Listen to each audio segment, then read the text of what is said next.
দুনিয়াতে আরাম নষ্ট করে দেয় তিন জিনিস, চিল্লায় বলতে হবে কয় জিনিস? একটা হচ্ছে অসুস্থতা, অসুস্থ হলে কিছু ভালো লাগে? দুই নাম্বার বার্ধক্য, বয়স হয়েছে 80, উনি আর কোনো কিছুর মজা পায়? তিন নাম্বার মরণ, মৃত্যু এসে সব আরাম রে ব্যারাম করে দেয়। আল্লাহ বলে যেহেতু এই তিনটা জিনিস তোমাদের কষ্ট দেয়, জান্নাত থেকে তিনটা জিনিস আমি বাইর করে দিলাম, বের হয়ে যায়।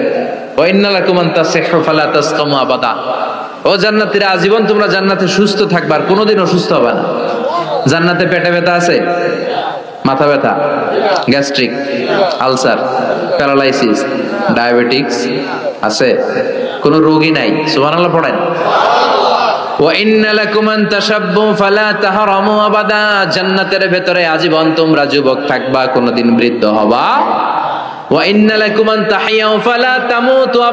ও জান্নাতীরা, আজীবন জান্নাতের মধ্যে তোমরা জীবিত থাকবা, তোমাদের মরণ আসবে না।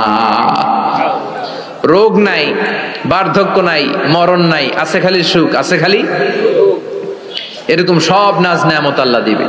বিষ্ণু বললেন আহলুল জান্নাতে জুরদা ওয়া মুরদা আবনাউ সালাসি ওয়া সালাসিন। জান্নাতীদের কোনো দাড়ি থাকবে না। কি থাকবে না? দুনিয়াতে দাড়ি রাখছেন তো, জান্নাতের দাড়িটারি নেই, গায়ে পশম নাই। 33 বছরের তাগড়া যুবক হয়ে 60 হাত লম্বা মানুষ হয়ে জান্নাতে ঢুকবেন।